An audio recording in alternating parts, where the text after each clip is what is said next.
Hey, hi everyone, my name is Sumit and I welcome you all to the Civils Club. So देखिए हमारा जो lecture series है वो continue करते हैं एंड आज हम लोग टेस्ट नंबर 5 को क्विकली डिस्कस करेंगे of vision IAS. Right. So सबसे पहला क्या है कि Buddhism rejected the authorities of Vedas. It also rejected the concept of eternal soul. Right. जबकि जैनिज्म क्या करते थे, it use to believe in souls. तो याद रखिएगा बुद्धिज्म में क्या है, जो इटर्नल सोल का कॉन्सेप्ट है, ठीक है, कि परमानेंट है सोल, ये चीज़ को कॉन्सेप्ट को रिजेक्ट किया गया. ठीक है. राइट. देन उसके बाद क्या है, पिगोवियन टैक्स. पिगोवियन टैक्स क्या है, पिग से नाम है, पिग मतलब गंदा, यानी नेगेटिव एक्सटर्नलिटीज पे लगेगा, जैसे कि टोबैको, एनवायरमेंटल पॉल्यूशन. ठीक है, ये ध्यान रखिएगा. Next is sea of Marmara. तो MBA यानी ये क्या है, ब्लैक सी को एजियन सी से कनेक्ट करती है और कहाँ पे, टर्की में. ठीक है. All right. Next Indian black honey bee. देखिए ये एक न्यू एंडेमिक स्पीशीज है, कहाँ पे, वेस्टर्न घाट्स में. एंड ये BBNT है, मतलब नियर थ्रेटेंड है IUCN में. ठीक है. तो इंडियन ब्लैक हनी बी हमने ये चीज़ डिस्कस कर लिया. नेक्स्ट पार्लियामेंट मेंबर्स, याद रखिएगा +-40 डेज़ के अंदर अरेस्ट नहीं हो सकते सेशन में. ठीक है, ये पूछा जा सकता है +-40 डेज़.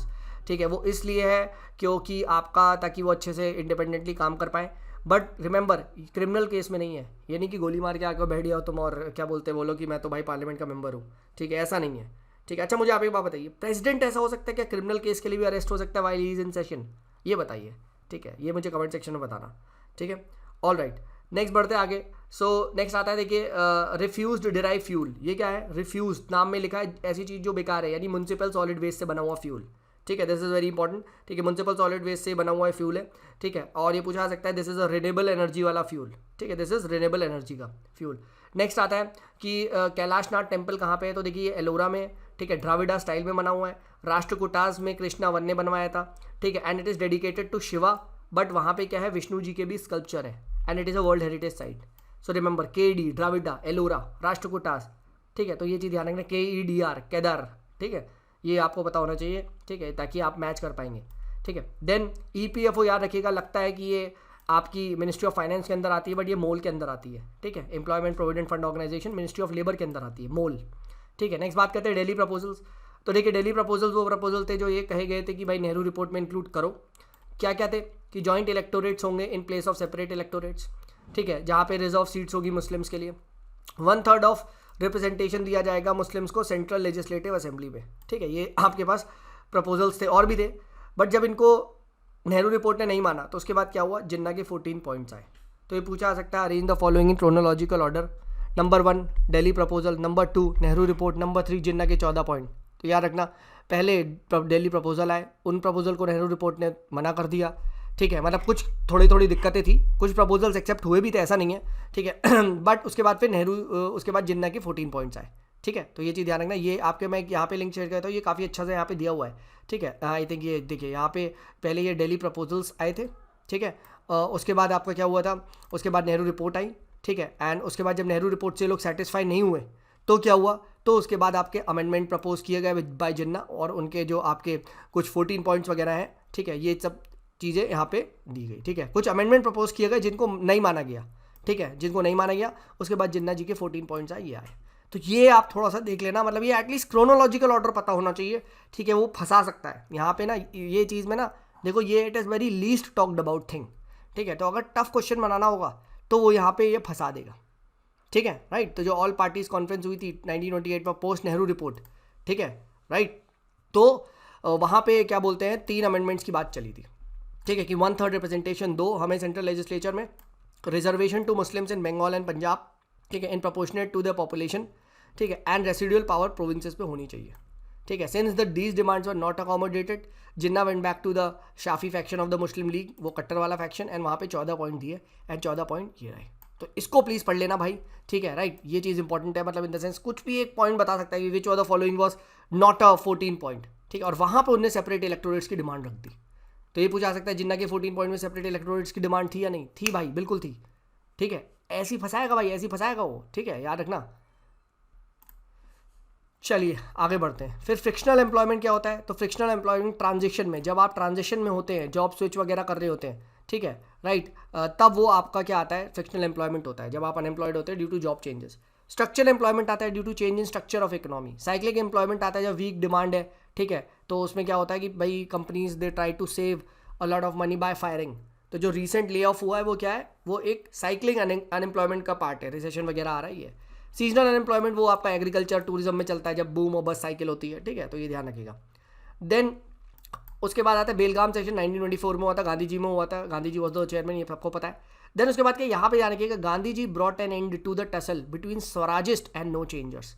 स्वराजिस्ट और नो चेंजर्स को लेके ये लड़ाई हो गई थी कि भैया we should participate in the legislative council, और दूसरे वाले कह रहे थे नो चेंजर्स मतलब रिवॉल्यूशन कंटिन्यू रखो, ठीक है। फाइनली इसको मना लिया गया था and Swarajists were to work in the legislature on behalf of Congress, ठीक है। चलिए नेक्स्ट आता है बो ठेकेरा। बो ठेकेरा क्या है, तो बो ठेकेरा इज अ मेडिसिन प्लांट, याद रखिएगा, ठीक है। ये आसाम में मिला है, ठीक है। कार्डियो का प्रोटेक्टिव पोटेंशियल है इसका, हार्ट वार्ट के अच्छा है।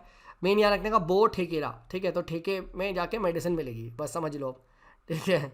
ऐसी याद रखो भाई, वहाँ पे ऐसी याद रखिएगा, वो पूछ देगा it is an invasive alien species, तो मार दोगे, ठीक है। बट अगर तुम्हें याद है सर ठेके में गए थे, ठेके में हम मेडिसिन ली थी, ठीक है, ले मत लेना, ठीक है, बस स्टिल।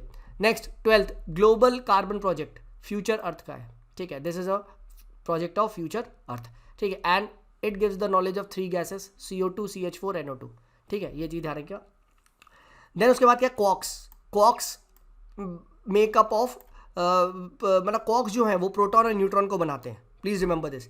एंड लेप्टॉन्स क्या बनाते हैं, लेप्टॉन्स आपके बनाते हैं, ठीक है, इलेक्ट्रॉन्स को, ठीक है। तो प्रोटॉन न्यूट्रॉन किससे बनते हैं, क्वार्क्स से, जबकि LE तो याद रखना इलेक्ट्रॉन बनते हैं लेप्टॉन से, ठीक है। और standard model of particle physics क्या करता है, इट एक्सप्लेन्स दिस कि प्रोटॉन और ये किससे बने हैं, इलेक्ट्रॉन, बट ग्रेविटी को एक्सप्लेन नहीं करता। ग्रेविटी के लिए वो आइंस्टीन वाला वो मॉडल है, ठीक है, ग्रेविटेशनल फोर्स एक्सप्लेन करता है। तो जो स्टैंडर्ड मॉडल है वो 3 फोर्सेस को मानता है, कौन कौन सी, strong nuclear force, weak nuclear force और electromagnetic force. But gravitational force को आइंस्टीन वाला मॉडल मानता है, ठीक है, राइट। तो ग्रेविटेशनल फोर्स बाय आइंस्टीन ये क्या करता है ये आपका जो ब्लैक होल वगैरह उसको एक्सप्लेन करता है। तो स्टैंडर्ड मॉडल आपका ब्लैक होल वगैरह इन सबको एक्सप्लेन नहीं करता, ठीक है। So it can't explain dark matter, dark energy, ठीक है, ये ध्यान रखना। All right, next Mohammad bin Tughlaq, he was very open minded person, ये कन्वर्ट्स करता था with Hindu plus Muslim saints वगैरह, जैन स्कॉलर वगैरह, ठीक है। And Jina Prabha Suri, he visited his court in 1328। तो देखो ये अगर आपको किसी लीडर इंपॉर्टेंट या किसी किंग के अगर आपको नेचर पता है तो आप क्या कर सकते हो, आप अब गैस मार सकते हो। अब जैसे लास्ट ईयर क्वेश्चन आया था कि भाई किस बंदे में मतलब किसने जो एक पर्टिकुलर वो योग्य वशिष्ठा करके बुक है वो किसके रेन में वो हुई थी, मतलब ट्रांसलेट हुई थी फ्रॉम अरबिक टू हिंदी, ऐसा कुछ था।